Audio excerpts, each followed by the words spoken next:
Hello everybody and welcome. This is the Midnight McBride Show, show number 52. And I'm joined in the studio by a very special lady. And she's become quite famous lately, as our Onya.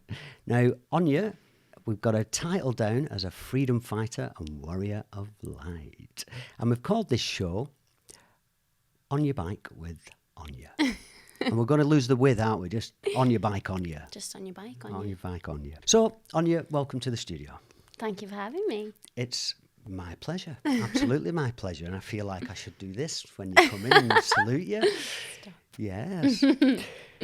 So, Onya, I met you through friends of ours, and I've known Janet for about 30 years and Wes for about 15 years. So they're friends of mine a long time, and you recently became friends with them, and this is how we sort of met and I found out about you. You've recently been all over social media, haven't you?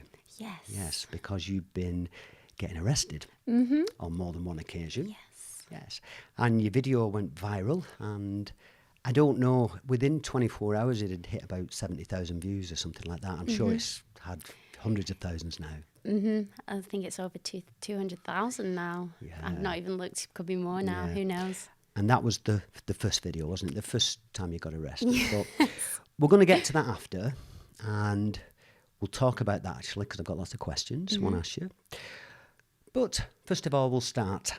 We talk about somebody's journey, and I always say that your past doesn't define you. It's simply the view on your journey to this present moment. But it's very interesting to find out what makes somebody tick and how they got here, you know. I thought, first of all, I just wanted to talk about, on certain days when I film certain shows, if I feel like it's meant to be, I experience synchronicity and alignment. And I'll give you two examples. Today I left the office and I went to reception, and I didn't have my pass card with me, and the door locked behind me. The door in front, I could get outside, but I had no phone, no keys, nothing. So I was trapped in reception at, I think, 6 o'clock this morning, and I was potentially there for 2 hours, and I was panicking, and I thought, what am I going to do? And then there's one other guy that comes in early, usually comes in about, 7:30. 2 minutes after that, I stayed calm. I thought, I'm not going to get excited, I'm just going to breathe and wait. Not panicking because I'm stuck, I'm panicking because I've got stuff to do. And the guy came in within 60 seconds and said, morning. I think, you're early, aren't you? And he said, yeah, I thought I'd come in extra early today. And I was like, wow. Ooh. And then I picked the quote for this show, and I picked it before I'd glanced at your show notes the other day, but I hadn't read them. I just basically checked, is there enough content there, that kind of thing, you know. And I picked the quote for the show, and then I read your show notes, and boom, like a bolt of lightning, you talked about manifesting, which is, as everybody will find out at the end of the show, exactly what the quote's about. So I think you're meant to be here, aren't you? Me too. Yeah. So I'm going to let you talk now for a bit, and we'll start with your journey. So you're originally from Preston. I am. Yes, and I didn't know you had a twin. I do, yeah. I've got a twin brother. Right, and he's 31. He is, Yes, so that makes you 31. I joked about this at the beginning of the show, and that there'd be a lot of blokes at home, and when you said, I'm a twin, they're all going, please be a woman, please be a woman. For some reason, men like, I suppose it's a fantasy about twins. I guess it is, yeah. Yeah. And you happen to be best friends with a couple of twins as I well. do, well. Did I know? Yeah. Only just recently met them too, but I feel like I've known them forever. Yeah. Lovely energy, haven't they? Really nice girls. Wow, yeah. Yeah. So tell us about your journey.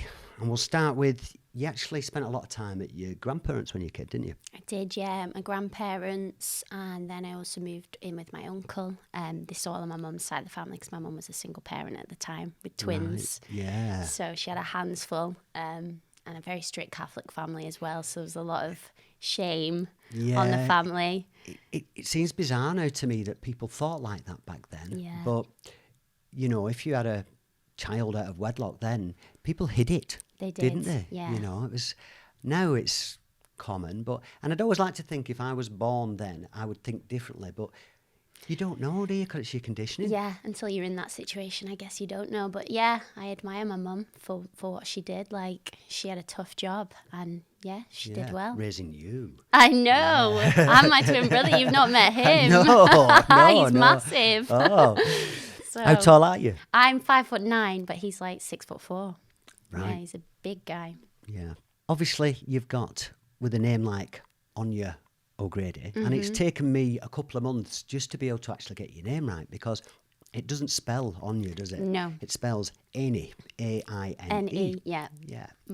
But Onya O'Grady, a big Irish heritage. Where are your family from? They are from County Mayo, the west coast Beautiful of Ireland. part. Yeah, Yes, it's mine are all gorgeous. Donegal. Oh, wow. I Yeah. know a few people from Donegal. Beautiful part of the land. Yeah. And I've met your mother as well. Lovely lady. I can see where you get it from. Yes, I do get a lot of traits from my mum. You said when you were at school that you weren't academically minded and you were more sort of artsy and this kind of thing. Yeah.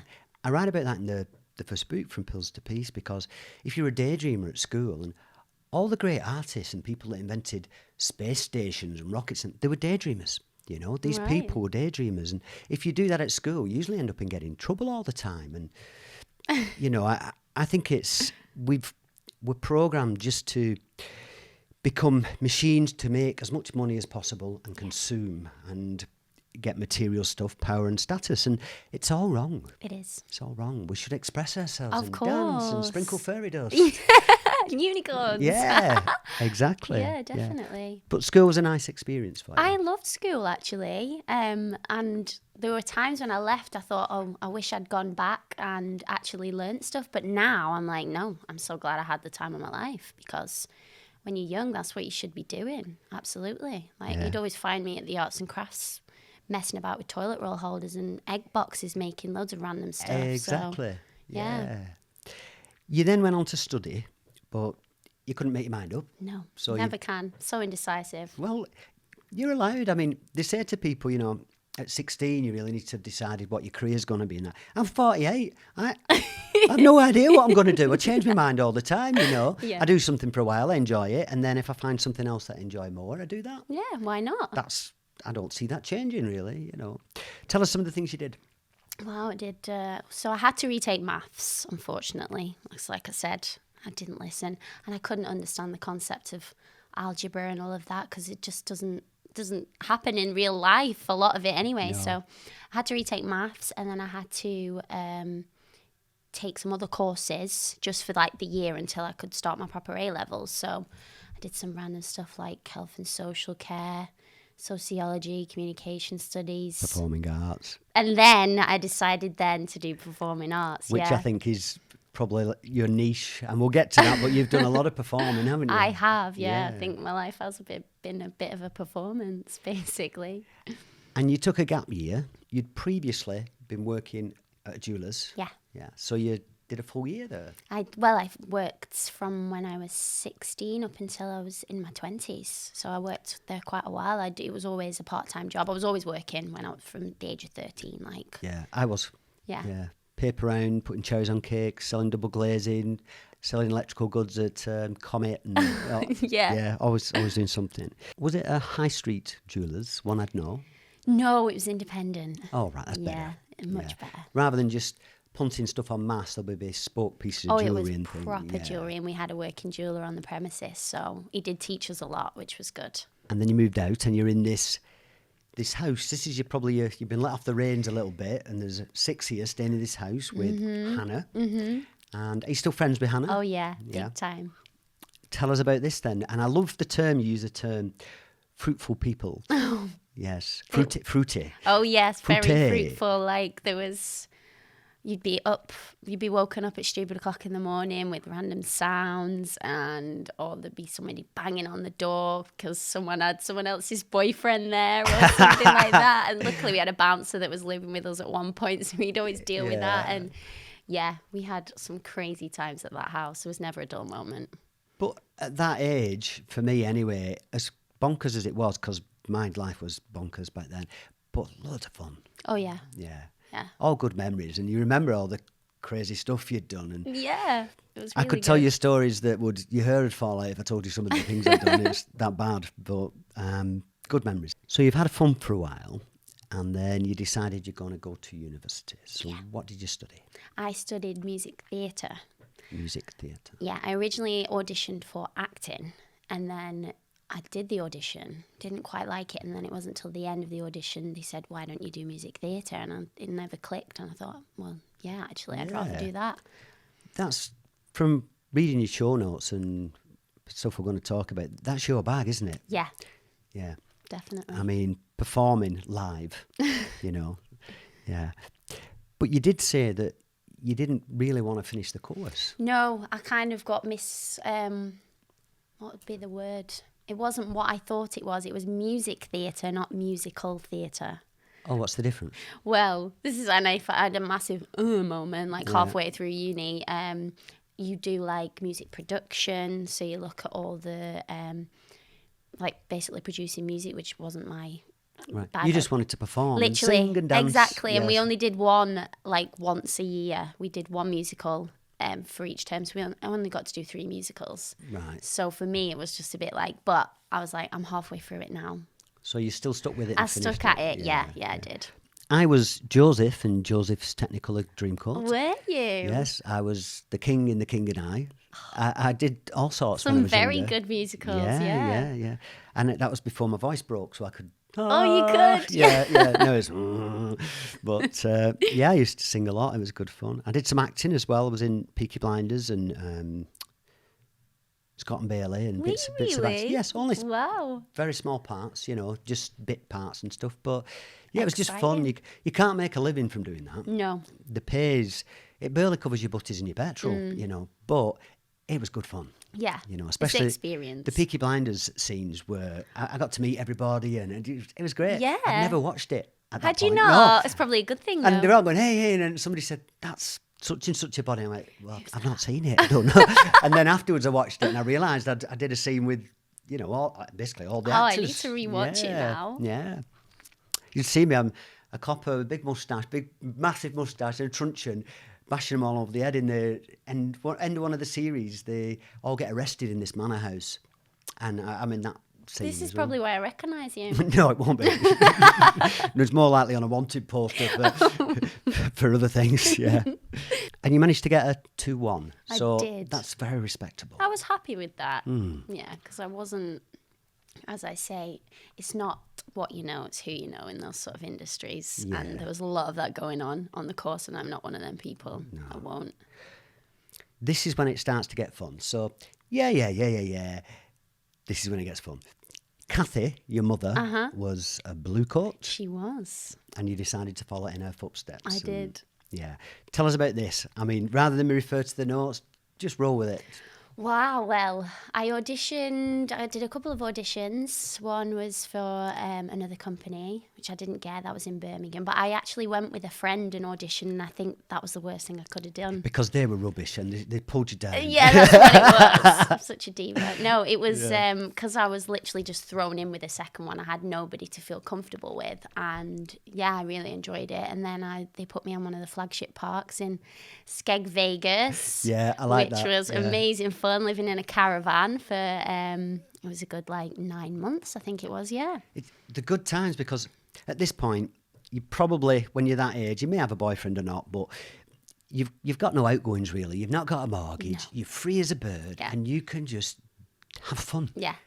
As you get older, life gets more complicated, and you've got all these other things to deal with. And so, at that age, this is why I tell everybody travel. 'Cause Yeah. it's not that easy when you get older. Life gets a bit more complicated. These windows in your life don't come along that often. So when they do, I think it's really important you take them. Yeah, So definitely. this is exactly one of those. Yeah, and it was great fun. We were like a little family in a way, in our own little bubble, like little celebrities on our own little park. And it was stressful, don't get me wrong, because it was constant. Yeah, I know from what I've seen, you're up at 6 or 7, kids club, entertaining during the day, then there'll be music and, I don't know, ballroom dancing, whatever, then you've got the bingo, then you've got the night time, you're performing, and then Yeah. you said you might even have to rehearse after that. At the beginning of the season, we had to, yeah. We'd be absolutely shattered, but I couldn't do that now, No. But at that age, you can't you? Yeah. Yeah. yeah. And it's exciting. Yeah, really exciting. So you had a red coat then, not a blue No, coat? we were actually, the first season we had, it was just black and silver. And then the second season we had these awful green and purple coats. Don't sound great. No, they were awful. And they were hot because you had to do party dances in them. You couldn't move in them. Yeah, they were shocking. I think I'd rather be dressed up as a rabbit. That's what we had to do as well than wear one of those and dance. I can't... when I see you, I smile because I imagine you just rocking up and going, "I'm here," you know, just a proper diva, like, you know, performing. And I wouldn't say it was a diva. I like to have fun and I like to shake things up, especially when I was in the characters, like the skins. When you were, so they had like different characters there. There were rabbits. There was an aardvark, and I loved the aardvark because he was the naughty one. Yeah. And I used to, because you'd greet guests as they come in. And I literally used to go into their car, steal stuff and run away. I tried to get on the bus once. And yeah, just like to spice it up and have a laugh. Yeah. But yeah, it was Has anybody seen Onya? I'm here. It's great. This then, the next stage, I read the show notes for this and I barely laughed. And you actually said in the pre-show chat that your height, you actually lied on one application because... You would be too tall. Tell us what that was. I always wanted to be a Disney princess. Yes. And little did I know you had to be a certain height. I think you had to be like 5'8" was like the maximum or something. Oh no. I know. And I was like, slightly bend your knees. Yeah, I was like, what can I do? Just shuffle down. But no, I was more of a villain character apparently than a princess. So that was my... I was out the window there for being a princess, unfortunately. But I did manage to be a princess in some of my jobs. You were the tallest elf, weren't you, in Lapland? Yeah. Yeah. That was a big sort of dream of mine. I always wanted to work in Lapland, always. And then two of the lads that I worked with on my last season with the holiday park, they actually knew the owners of the company, so I was in there straight away. And Santa and Mrs. Santa. Mr. and Mrs. Claus. They knew them, didn't yes, they? they knew. I know him. So they knew. They work with this fantastic company. Like the experience is so magical because you get kids that they come, they don't believe, and then they leave, and they believe all of it's real. And even I was believing it at the end of it. It was so magical. But yeah, I was literally the tallest elf there. What made me laugh is you said one of the kids asked you, "Why are you so tall?" Yeah. And what was your answer? She like really looked me up and down from like ankle and doing the accent to as leg. well. Yeah, you had to put on an accent, and you had a name. So my name was Glitzer, and I would say to her, "This is so I can reach the presents at the top of the shelf for Santa." And the kids are like, "Oh yeah, okay." Oh, brilliant! We had such good fun.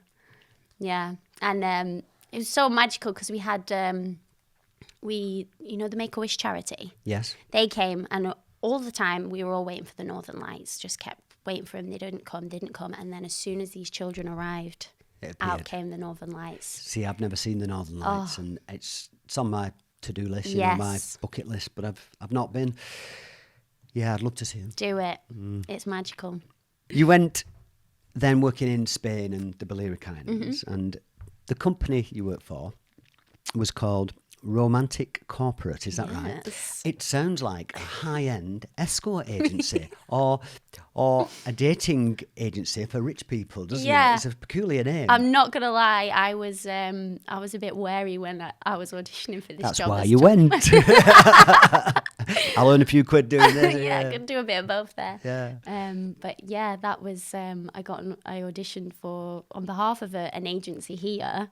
To then go out there. And it was all sort of, they told me I had the job and I didn't get quite much information about it until about 2 weeks before I was flying out there. And I was thinking, this can't be real. Like, something's going to go wrong. Like, it's not real. But then, yeah, it was. But that's the way people are in Spain. It's all mañana. There's no organisation. And, yeah, it was just... And you're in a band. Yeah. A 4-piece 80s group or band. Obviously, you're on the drums. Of course, yeah, making some noise. Singing, I'm assuming. I was singer, I was the vocalist, and then there was a male vocalist. There was 2 other male vocalists and a saxophone player. 3 vocalists and a saxophone player. That sounds awesome. So cool, because I love the saxophone as well. So as soon as I found out there was a sax, I was like, yes, I'm doing it. So just to be clear, you're working for a romantic corporate, and there's a lot of sax involved. And there's a lot of sax, yeah. How long did you do this for? I did it for a season. So I went out there in, I think it was April, and then I left in October, November time. And you met somebody over there, didn't you? Yes, I did. I met my ex-fiancé. And we'll get to the fact that he's your ex-fiancé, but it's part of your journey, isn't it? Absolutely, yeah. I think it's quite important that it's healthy to look back and see things in a positive light and things are relevant, they're part of your journey, and they're what made you who you are now, Yeah. and the why you're here now. Definitely. I see them as gifts. So you hop back to the UK. Yes, I did. Yeah. And a lot of people, when they move around and they travel a lot and they're doing new things and they're working in, say, you're in Spain, Lapland, wherever, when you come back, you can't settle. No. Because you're used to life being exciting, and when you're back here and you're doing a 9-to-5 job, it's very dull. Yeah. So you went again. I did. Yes. Tell us. So then working back here in the UK was literally soul destroying. I think I was working for an agency at a warehouse, and I hated it with a passion. And then we both then found a job through a company that it was just holiday reps, and it was just there, and was like, let's go for it. Got the job, and then I think within weeks we were moving over to Salou, so another holiday sort of area. It was really nice. And what were you doing? It's not glamorous at all. Okay. It was caravans. Yeah. We lived in a caravan that had no air conditioning as well, so it was very hot, obviously, out in Spain. But we were cleaning caravans. Whatever you're doing, if the sun's shining, that's half the battle straight away, isn't it? And the beach was on the doorstep, so that's all I was bothered about, because I love the sun. So you might have been cleaning the caravans, but when you weren't cleaning the caravans, you're on the beach. Exactly. In the sun, so it's all good, isn't it? Definitely. You remind me of something. There's a lady been on this show, and she's a good friend of mine, and her partner as well. And she's called Catherine Beaumont. And she also does a lot of theatre, and she's done a lot of panto, and I've seen a lot of pictures of her dressed as a pirate, and she's your build. She's quite tall and stuff. And you remind me of her. She's like I have to say this carefully, a slightly older version than you. Oh, I'd like to meet her. You, yeah. Because I do love a bit of panto as well. Yeah.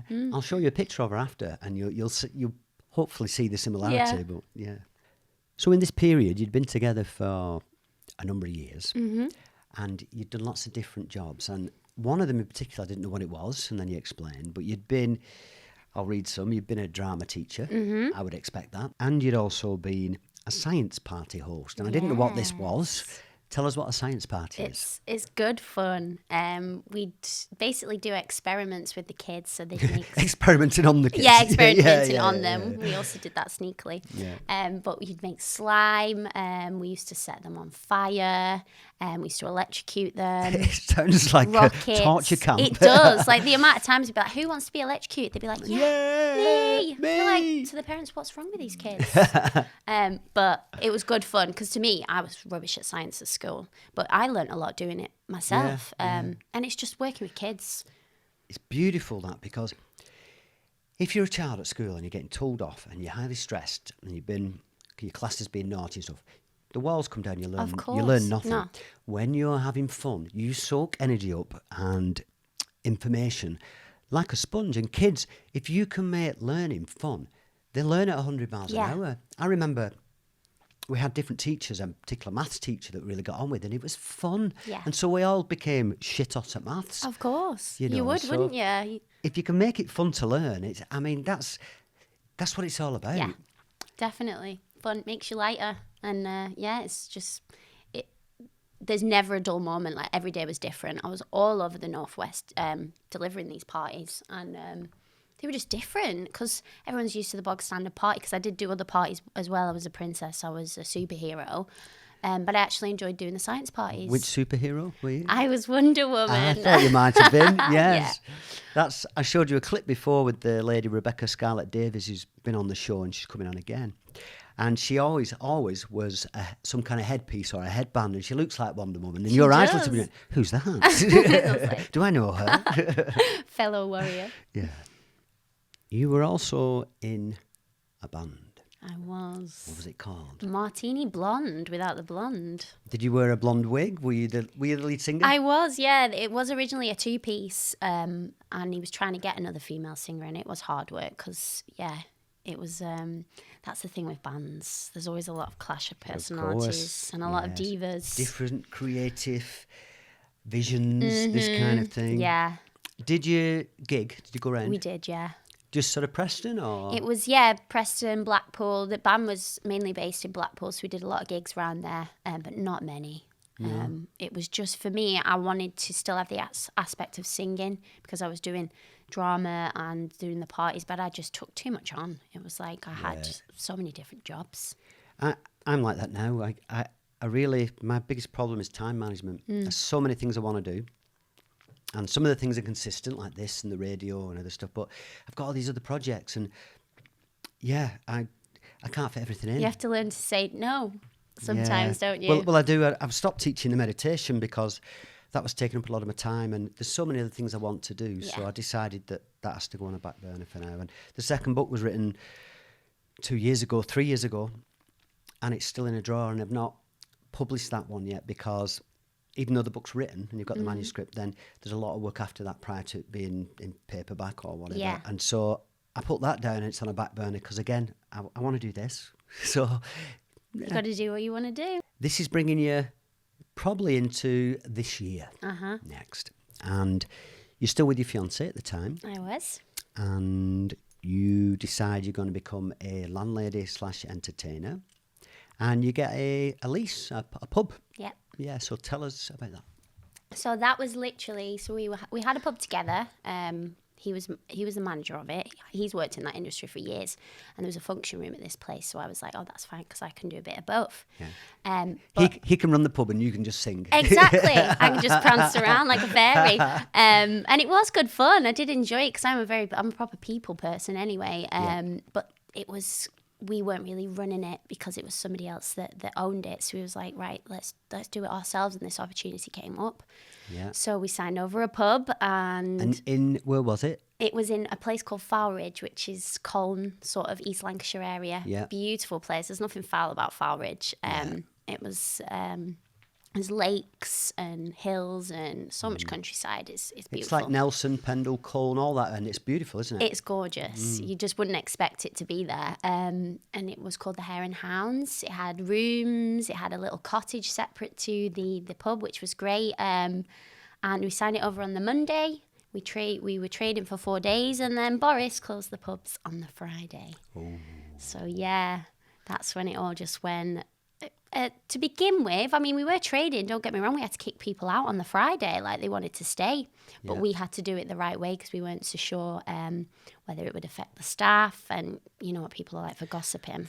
Yeah, and at this point as well, at the beginning of this current situation, nobody really knew what was happening. No. You know, over time now, over several months, people have started to... There's a divide and people have formed opinions, and I've made my opinions known on this show. Yeah.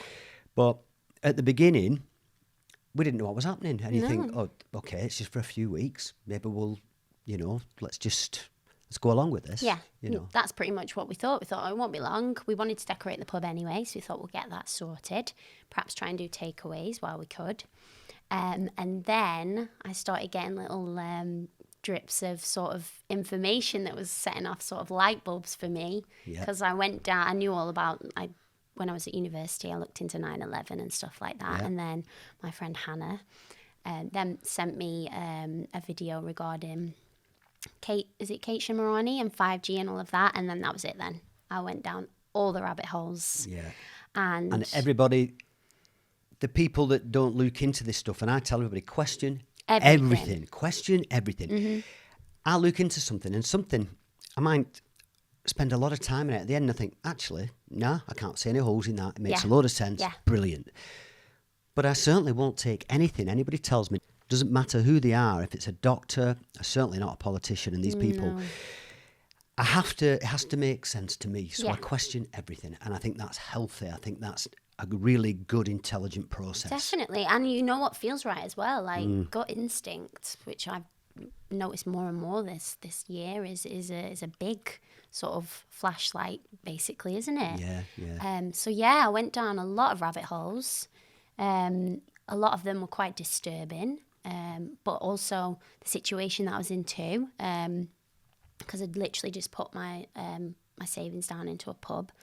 Then I'd realised that the government could perhaps be conspiring against everything. And then I couldn't cope with it. And I was trying to confide in my partner, and he just wasn't having it. And just one thing led to another. What you're telling me now, at the start of all this, I was doing okay. And then I'm doing pretty good now. But there was definitely a period where I wasn't coping. No. because I was listening to the news. And I thought, well, what they call the news, and I thought it was the news. And it's just propaganda, but this has been pumped out your telly 24 hours a day, a complete blackout on all of the news. Negative. And I became depressed. It was really getting me down. I thought, I don't want to be in a world like this. And I don't know one single person that it hasn't had an effect on the mental health in some way, lack of sleep, mood swings, depression, anxiety, stress. I also know a number of people in relationships, and the relationships of, if somebody is on one side of this fence and somebody on the other, there's this big divide. And I mean, I don't really associate with some people who I've known for many years, but if they can't see that, you don't have to get it all, but if you can't see that maybe there's and we'll touch on this, we weren't going to, but we're going to touch on a little bit, a misappropriation of funds, that money has gone missing, that figures are being manufactured or inflated, that you're being lied to, that the PCR test is not for testing for viruses. Yeah. That's very plain. There's no debate. It's for forensic use, for DNA. It's Absolutely. just horseshit, all of it. And I'm not saying you have to get it all, but if you can't see that somewhere in this whole picture there's a hole or you're being lied to, then I'm concerned. Yeah, same. Because you don't have to get it all. You just have to know something's not right. And that's usually the first part where it dawns on you, think, something is not right here. And everybody I know has suffered in some way, and like myself, I teach people how to meditate. I write about how to have a correct mind, developing inner mastery and all these things, and I couldn't cope. No. At points. So you're not on your own. It's completely normal. And the flip side to this is when you do have an episode in your life like this. I've had nervous breakdowns, but it may just be that you can't cope. Then quite often, as Rumi says, we're all broken, and the cracks are how the light gets in. That is the start of a spiritual journey. Yeah. And it was the start of yours. It was indeed. I'll let you talk again. So basically, what happened then? Yeah. So I pretty much went in all guns blazing. Like, I look back now and I think I approached it all wrong. Yeah. Because I was trying to deal with stuff myself as well as trying to confide in somebody, thinking that he would be on the same page as me, and he wasn't. And then I think a lot of people are far more scared of the truth than they are of any virus, and they don't want to burst the bubble. They just want to stay quiet and hope it'll all go away. Yeah, and just stay in that sort of ostriches, we call them. Yeah. They know what's going on, but they won't do anything about it. And I just thought to myself, I can't live in a world like this. And I really thought I can't bring children into the world. I've heard a lot of people say that. Yeah, for them having to deal with this. So I was like, we argued loads. We tried, and I was intense, because I was just trying to take on board as much knowledge as I possibly could and educate myself, and we had no time together. And then eventually we said hurtful things to one another, and he left.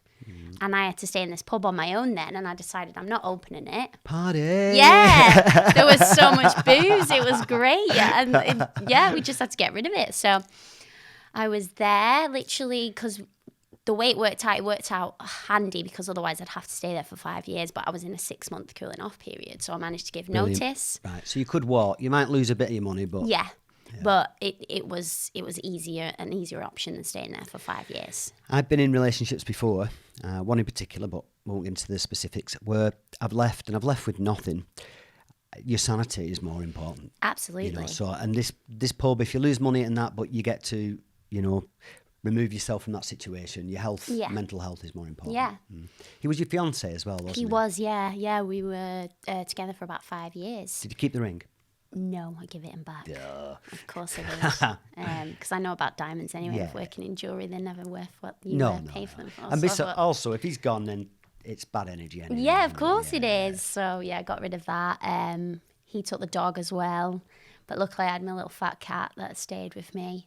And my gecko. But I think I needed that time there on my own. I was there for about just short of 6 months, and I couldn't have been in a better place because I had that chance then to reconnect with nature. Because when I was younger, I didn't appreciate it at all. Mum would always be like, "Oh, look at that view on you." I'd be like, "Yeah, Mum, yeah." You don't when you're a kid sometimes. You don't. You know? And When you're very young, you do. And then as you get older, you don't. And then you get to a certain point and it comes back again. Yeah. You think, what?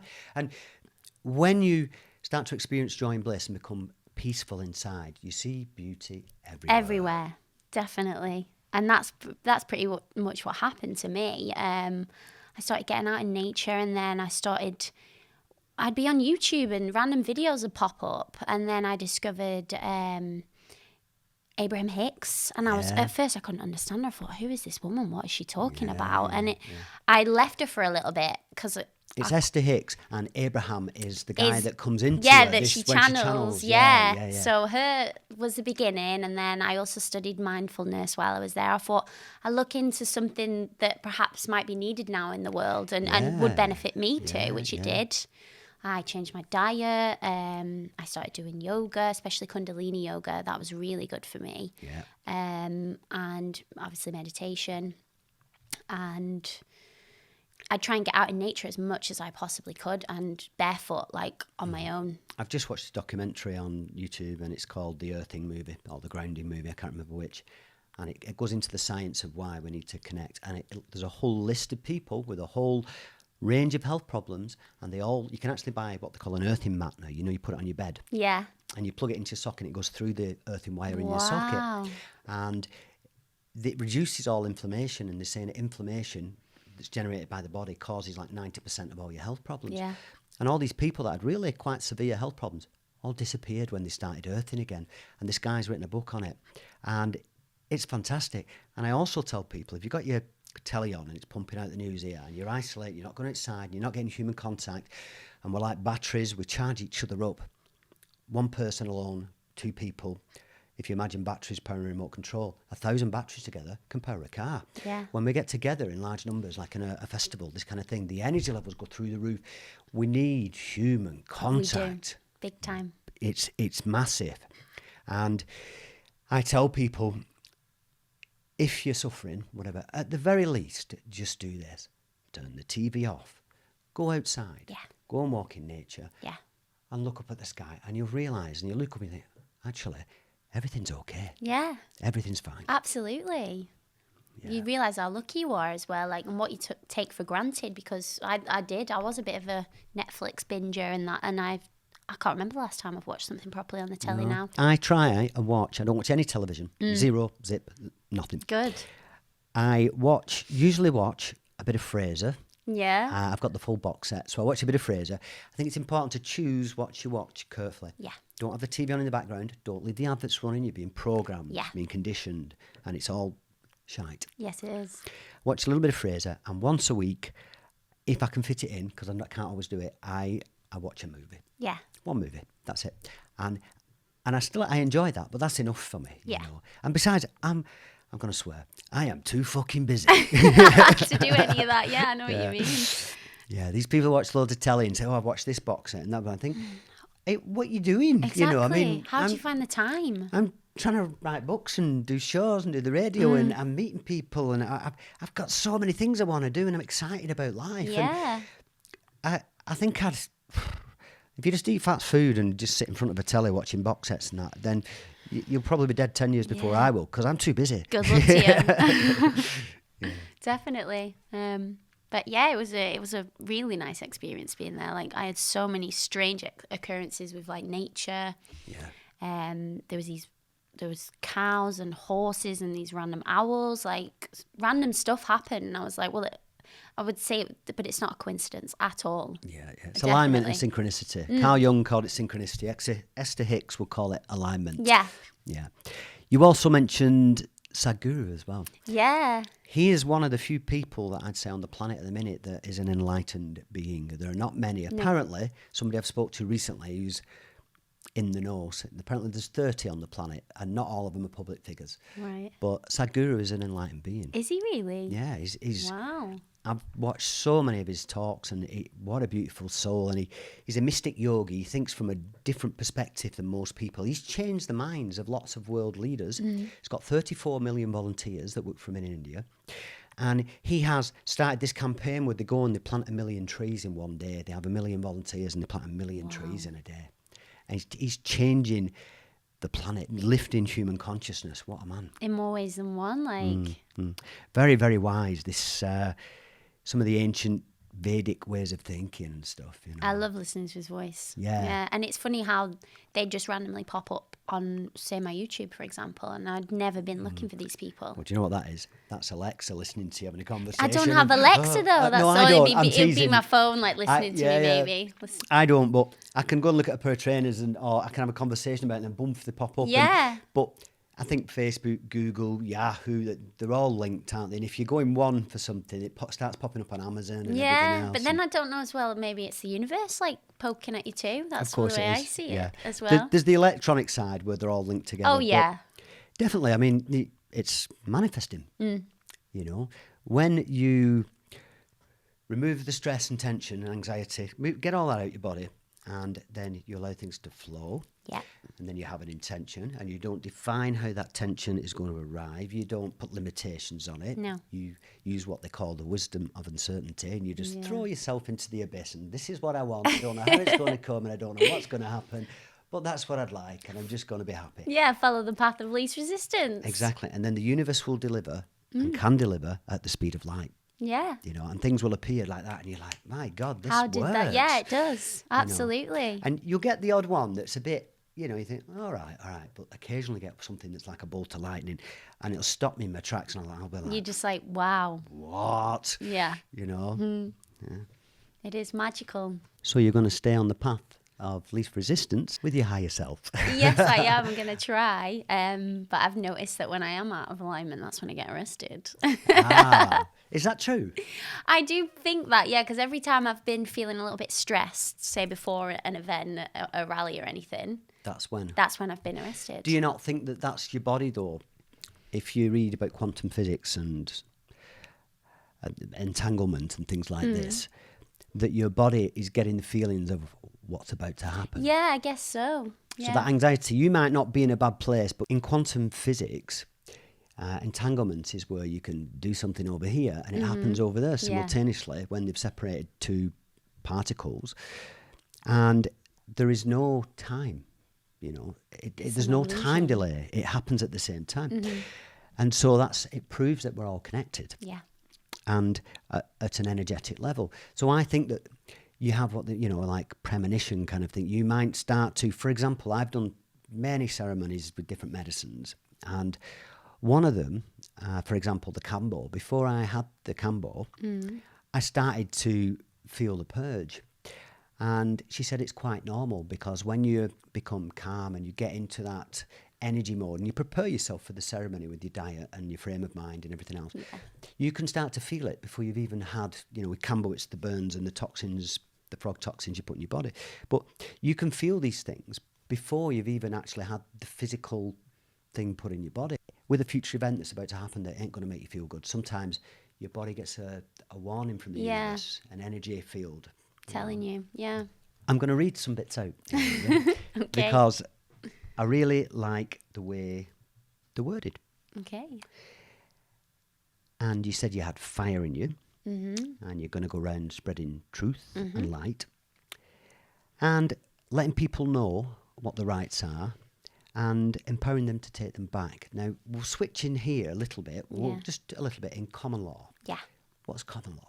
So common law basically has been around since, I think, 1215, and it was put in place to help the people, the working class people, when the government sort of tried to implement treason, which is, to me, what is happening now. Yeah. And I only learnt about this in May, and this is another thing that's just like been poked at me, which I think is like all the universe like giving me sort of, I don't know, signs of how I can help people. And I still don't know all about it. Like, there's so much it's a massive sort of, what's the word? Web of all sorts of stuff, because I'm also learning now about equity law and trust law, and it's just a minefield. But if I can learn like a little bit like that in such a short period of time, I believe anyone can do it. And as soon as you know that and what your rights are, like the power it gives you, like it's hard to explain. It just came out when I needed it, and all the people that came to me at the right moments of time. It's just, it's amazing. It's not only empowering, but it changes your confidence increases. It changes the way you see a situation. Yeah. And you walk into it, if you studied common law and you know your rights, you approach something with grace. You're not frightened anymore. No. And you do feel, you know what's right and you know what's wrong, and it feels right, and you just think, no, that shouldn't be happening. So you try and do it in a way that isn't sort of, I don't know, sort of arrogant or whatever. If you know what's right and what's wrong, then express it. Absolutely. And if you get arrested, you get arrested. That's the worst thing that can happen, and it's not that bad. I'm going to rewind a little bit there, Onya. And what we didn't talk about, I talked about plant medicines. You've recently done your first, now you're on a spiritual journey, ayahuasca ceremony. Yes. Did you purge? I did. Yes. That involves, once you've drunk the medicine, vomiting. Yes. Yes. How was that? How was I that? asked Wesley this. I said, how was that? How was that? Does anyone like vomit? No. It just happened unexpectedly. I thought I managed to go throughout it and it not happen. Because I was having a great time, and then all of a sudden they put the gongs on. I was led down and couldn't get to anything in time. It just, if it's got to come out, it's going to come out. Of course, yeah. So, did you do it? It's different for everybody. When I first did it, it's because I was desperate. I was depressed. I was unhappy. And there was this sadness, and I couldn't shift it, and I tried everything. Yeah. And although I was in a much better place than I was a few years prior to that, there was something not quite right, and the ayahuasca fixed that. Did you go with an intention? Was there a reason you went? Were you looking for something? Not necessarily. I wanted it for more of a spiritual connection, because I know you can do it without medicine, but I feel like I'm very impatient. So I was like, if I can do it quicker, I'll do it quicker. Yeah. So part of your spiritual quest, you sort of, I don't know, to experience being connected, to gain wisdom, this kind of thing. Yeah. And to just, because it was all new to me, all this spiritual stuff, I wanted to really experience something for more clarification, I'd say, for me. Yeah. I think once you've heard about ayahuasca, and if you're on a spiritual path, for most people it can take a while, because you're approaching it, and we have to be careful on this show. We don't encourage anybody to do this. It's a personal choice. It is. But if you're on that spiritual journey, for a lot of people, then this is, going to be part of that journey. Definitely. At some point. I thought about it for a couple of years first, and I looked into it and researched it and read about it, and I wasn't ready. And then one day I just knew I was ready. Yeah. Well, there was too many, I'd call them pokes for me. Like, there was too many people, there was too much direction towards it, and I thought I have to take that opportunity. But it was a good experience. It was, yeah. Did it change you? Because when I first did it, it was significant. It changed me. Yeah. And it made me see things differently. And then at the end of the ceremony, the connection, and you see the beauty, and quite often everybody starts singing. Yeah, we had a great sing-song, even though I wasn't feeling great. Like, it was messy, but when you're in that moment, I did not care. Like, as soon as the music comes on, you lose all inhibitions. It was beautiful. Yeah, really good. Yeah, we'll leave the ayahuasca there. I've done 2 or 3 shows on that now. A couple of them with Wes, like a pre-ayahuasca and then ayahuasca after. But it's a fascinating subject, and all plant medicine is. There's lots and lots of variations on that theme, and ayahuasca's one of those. So, Onya, we've discussed this before the show, and you're okay to talk about it, and it's very relevant to your journey, and it's now going to explain why and how you got arrested. But you've been attending rallies. I have, yes. Yeah. Up and down the country or? All over, yeah. I started originally in Leeds. I was itching to find people that were going out and speaking and taking action, basically. So I started off in Leeds, and then I found out that they were doing them in London. So I think I've been to most of them in London, and now they're some in Liverpool, and now that I'm wanting to focus more up north, because as great as it is with people coming together and the energy and that, it's not helping our cause out up north. Yeah. So what would you call them? Anti-lockdown rallies or freedom rallies, or what would you call them? Freedom rallies for me, yeah, because it's a combination of a lot of things. It's not just necessarily lockdown. It's an exposure of everything that we've, that's been taken away from us and that we've been lied to about. I think I always knew to a degree, I've never trusted politicians, and I always knew the government was corrupt and there was finance involved and big pharma and the list goes on. Yeah. Never until this year had I become so aware. Absolutely. And these people have no idea how we live. They've never lived like us. So why should they be telling us what to do and how to live our lives? Yeah. So you've been going to the rallies, and I saw the video online. The first video where you got arrested. Now, this video is not far from your house. The coppers have been going to your house. They've been a few times. And up to this point, it was polite generally. Yeah. But they pulled you over in the car. Now, I'll let you tell us what happened. Yeah, so that day, what was happening was across the country, 46 constabularies were being served their notice, basically, that they have to uphold the law in times of treason. So Magna Carta, Article 61, 2020. Yep. So they were all being served, and I wasn't actually serving it. I was just going there as a witness. But I'd previously, because I'm part of a group of people who are sort of trying to combine communities so that people can come together in these times to help them, and if we need support, we come together, we support one another. So I'd previously advertised it. It wasn't a protest. It was literally we just needed witnesses. So then I had them at my door trying to stop me, which I didn't, obviously. I left. And then as I got to literally round the corner from the headquarters, I saw at the roundabout there was a riot van. There were several other cars, and I knew straight away. I watched the video. And from where I counted, I think there were 7 police cars. And I couldn't get an accurate picture, but between 14 and 17 officers in total. And I said, if there was 10 Onyas, that's the entire North Lancashire Constabulary. It's all the police in that area. Crazy. So I carried on driving as normal. I think I had a song on. I wish I could remember what it was, because it's probably poignant now. But I had it on loud, so I didn't see that there was an unmarked vehicle behind me and actually in front of me. And then I saw the one behind me with the blues and twos on. And luckily, because I was looking in my mirror, and then I just about managed to see the one in front of me, performed a hard stop, and I had to slam on. And at that point, they all just surrounded me. And my instinct was to just put a live video on, because I knew I needed witnesses and to film it. So I think that was a smart move. I think it was. It's funny how when you're in these situations, what your instincts do. If that wasn't on camera, that would have played out very differently. And also, I think if it wasn't on camera, no matter what you said, the version of events would have been different. And your friends would believe you, but generally in a court they wouldn't. No. It's the word of a police officer. So I think for everybody, if you're in a situation where you feel threatened, you need to film it. Yeah. That's a wise move. Yeah. Yeah. And so you're about an hour in, and you've not given your details. No. Although they know who you are anyway. Of course they do. And they snatch you out of the car. Yeah. Which was, when I look back, that's the thing, you make mistakes, you learn from them. But they said they were going to basically smash a window, and I thought, that's my van, don't break my window. I loved it.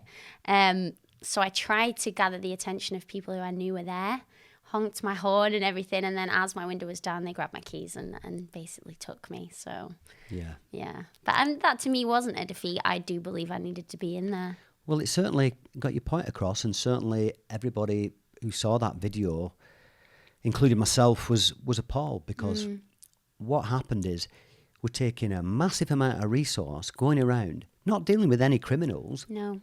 A sweet young lady like yourself has taken up probably a quarter of if not half, the police on duty in that area Yeah.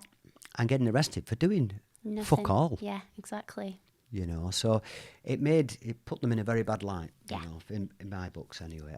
Believe it or not, this is me being careful with my words. I know. I'm trying to be careful because my languages have been shocking. But I mean, even just, I'm actually being careful in what I say here, but I can't help but vent a little bit, you know, because I'm appalled by what's happening. I never thought I'd see in my lifetime the things that are happening now. I always thought we'd get there. Yeah. But I didn't think it'd be in my lifetime. There are some basic human rights. I think the air you breathe, what you put into your body, even if it's toxins but the food, your right to roam, Yep. the people you associate with, and a freedom of speech. They're going for a grab on all of them at once. It's never happened before in history. No. They're trying to shut humanity and freedom down in every way conceivable. And like I say, if you can't see a hole somewhere in this, if you can't see behind the curtain, you don't have to get it all. You just have to realise that something's not right and you're being lied to. Yeah. If you can't see that, then I feel like shaking and saying, wake up. Yeah. You know, I can't believe, I think the people can see, but they're frightened. Yeah, they are. That's what I believe. God, I don't believe anybody can't see. Just watch the news. You know, the figures for the second lockdown, they've now admitted they were wrong. So then surely we should have come immediately out of that lockdown. Yeah. But no. It's all a big pantomime, and for me, this, I believe, is like a test for humanity to see how far you will be pushed and how much you will tolerate before you stand up and say no. Like, we were put on this earth to flourish, and nobody should be in control of it if they are not being fair with it. No way. Turn the TV off. Yes. Turn the TV off. Because if you keep listening to that and pumping it out, and especially if you're not associating with the people that make you feel good and you're staying inside, and if you've got a pre-existing health condition, it might kill you. It'll certainly damage your immune system. Absolutely. If you're highly stressed and you're not getting fresh air and associating with people and getting human contact, you'll become ill. So Onya, the second time. It's twice in a week. This is in Morecambe on the front. It was, yeah. And a smaller number of people. For a rally, it's a smaller rally than some of the others. But you're doing a walk up and down the front. I've seen the video, and you're playing your music. Tell us what happened there. So that, to me, like, I'd planned for a beautiful day. I wanted it to be like family orientated, like, because I'm being a children's entertainer. I think kids need that at the moment, and I thought, I've got all this equipment. I want to give it to them, let them have some fun. So I thought I'd bring a bubble machine and little gifts for the kids. We had ribbons and all sorts of stuff to make it magical for them as well, for something to look forward to. It was a beautiful day. Driving over, there was a rainbow. I was like, that's confirmation for me. Absolutely. That's nature smiling at you. Absolutely. So that made me really chuffed. And then we were encountered by these riot police. So I spoke to them prior to it, and he said, I want to talk to them. I said, no, they don't. These people don't want to talk to you. They're here exercising their rights, you know. They're inalienable rights. And they were fine. They were fine. And you do notice that they are fine to begin with, and it's the end when they get you. So they'd asked us to disperse, so we did. We did what they asked of us, and as we were leaving then, the man that I'd originally spoken to, who I actually served notice to, which I think annoyed him, which is why he went in for the kill, was trying to speak to me and read me my rights. He had a mask on, I had the music blaring, it was windy, I couldn't really understand what he was saying, tried to get away, and then all of a sudden he's got me, and then there's about 7 of them around me. And they carried you off, didn't they? They did, yeah. Yeah. You know, none of your extremities, none of your limbs were touching the floor, up, and that was pretty much dragged. I mean, I tried to resist because I was still attached to the music box at this point as well. I had a microphone attached to me and the tablet. So I was more worried about my equipment than anything. And again, a number of police involved in this. There's murders, there's children being abused, there's people on the streets selling arms, there's knife attacks and all this. But you're a threat. Yeah. And that's what really bollocks. upset me. Not bother that I got arrested. That doesn't bother me at all. Like, to me, that's lessons that if I've got to be doing that, I've got to be doing that. It was the fact there was children there, and we was trying to make it family friendly, and it upset people. I wasn't upset, but there were people there that were distressed. It upset people, and it was mayhem, wasn't it? I saw it, on the video. Yeah. And the fact, I actually spoke to somebody not so long ago, and she brought her child along, a 6-year-old, and she said that he turned around and said, "Why did they do that to her mum? She wasn't doing anything wrong." And I just think, what is that doing? What example are they setting for children? So wrong. Yeah. I know. I've been a party to a couple of conversations, and a lot of the police, I mean, there's been stuff on Twitter and some of the media as well where senior police are saying this is a waste of police resources, it is not sustainable, and real crime is not being dealt with. Yeah. This needs to stop. Onya, I'm going to read this next bit out because I thought it was beautiful. And then I'm going to give you some compliments. I've lost many things on this journey, but it's nothing compared to what I've gained in such a short space of time, and this is just the beginning, and I say, bring it on. That's the last part of your notes, and you also said, I've never felt like so excited to be alive. Yes. Because you have purpose, you sort of found your groove, and I think you are a beautiful soul, I really do, and I am in awe of your strength. Thank you. And I salute you, Aine O'Grady. I salute you. Right back at you. I salute you. I've loved having you in the studio. I've loved being here. Thank you. It's been wonderful. I have a very funny feeling we'll be doing this again. I think we might be. I think we'll be doing this again. And yeah, really, really, really happy you came on here. Thank you. No, thank you for having me. It's been a very good experience. Okay, folks, I'm going to leave you with a quote from the book From Pills to Peace.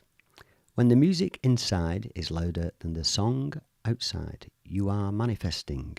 You are in the creation process. And I thought this was very relevant for you. Okay, there's a show out 3 times a week at the minute with the Back to Front on Saturdays. And these shows are going out on YouTube. 3 days later, they go live as an audio podcast on Spotify, Podbean, iTunes, Amazon and Google. You can also go to my website, midnightmcbride.com. You can go on Instagram, LinkedIn, Twitter and Facebook and find me there. You can also catch me on the radio every Monday night from 11 till 12 or midnight till midnight on Salford City Radio 94.4 FM. With the Mind, Body and Spirit Show. And you can get the paperback and Kindle book on Amazon and loads of other places. And you can also get the audiobook on Audible, ACX and Amazon. Hope you've enjoyed the show and I'll see you next time. Thanks, Onya. Thank you. Shalom.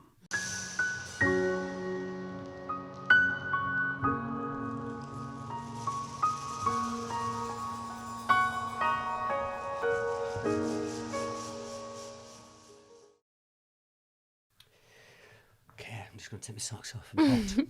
I know, I think I'm going to take my shoes off. Yeah. Get comfy. It's the most important thing, being comfort. Like, I frequently walk around it. For some reason, I like rolling my tracksuit pants up my leg. Yeah. So they go like just at my knee. and I put my sandals on or my slippers, and I walk down there and I forget that they're all in suits. They're all accountants like, and lawyers in who's here. that? I know, and they're like, what? Does he live here? Yeah. Well, that doesn't help with the T-shirts. The manager come in and saw the T-shirts. What happened when I was doing the first 10 shows, I spilled coffee down my front and no spare T-shirt. And I had to film a show with coffee all down my front.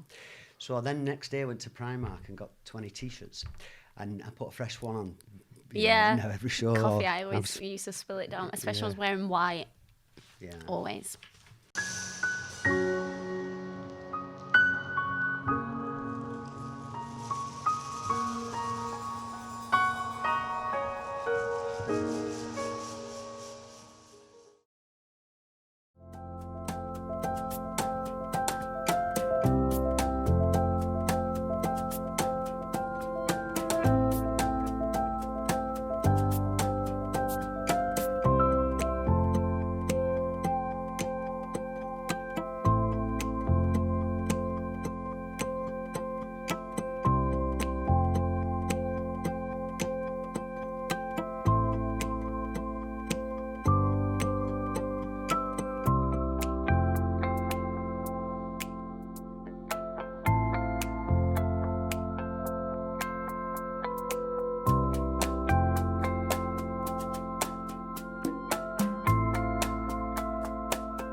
bye.